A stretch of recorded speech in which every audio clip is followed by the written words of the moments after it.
Hi, Dr. P here to discuss designer burnout, why it happens and what might you be able to do about it. And usual caveat, the slides are very wordy for people who want to read them. I expect most people will listen to this screencast rather than watch it. Yes, burnout happens.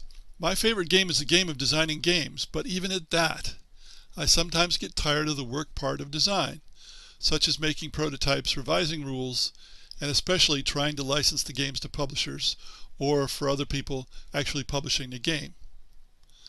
The fun part is conception and watching people play and solving problems. So I can understand that designers sometimes get burned out. Here's an example of someone who posted on Board Game Designers Forum. Quote, I lose interest in designing a particular game at some point in the concept/early prototyping phase. I don't feel like prototyping all the required pieces, as it would take a long time.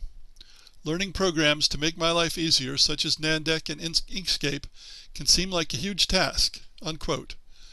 Well, there's not much we can say about that. I think for most designers it's more fun to come up with new stuff than to refine the older stuff. And the farther you go into the refinements, the more it's drudgery.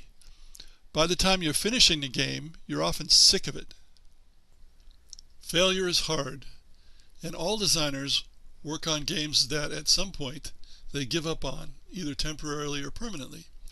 Eleanor Moon, who designed Ticket to Ride among many others, once estimated that only 60% of his games would be published. Not every creative endeavor turns out well. So, for many designers, you have the frustration of expending a great deal of time and effort and not getting anything published, and that can contribute to burnout. Now, this particular designer said he worked on about a dozen games at a time, and someone suggested that might not be the problem. I think it's the opposite. If you get stuck on something in one game or just get tired of it, and that's the only game you're working on, you're in trouble. If you've been working on a dozen games, then you can switch to the other ones and so forth until you get back to the first one and maybe have a new thought that gets you past your problem. For me, people who design just one game at a time are dilettantes, not full-fledged designers, except when they're on a deadline. Now, something else from our burned out designer. Quote, when I do prototype a game, it's pulling teeth in my game group to get it tested.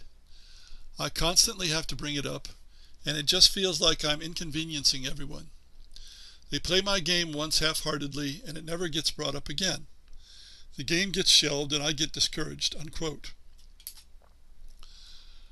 Well, I think that this designer has made a mistake and is putting the games in front of other people before they're ready.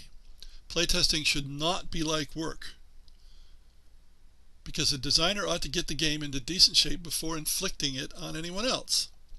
So I asked this gent, how often do you play your game solo before persuading your group to play? I hoped several times at a minimum.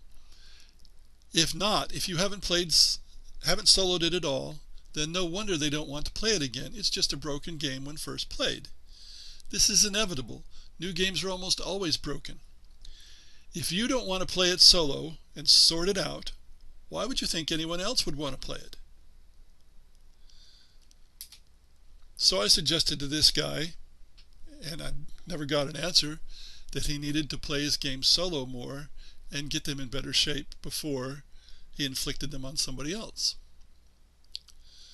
So to summarize, my favorite game is the game of designing games and educating people about games, but there are naturally times when interest flags. And then you might remember a saying that I've heard from Winston Churchill among others, if you're going through hell, keep going. In other words, don't give up. Thanks for listening.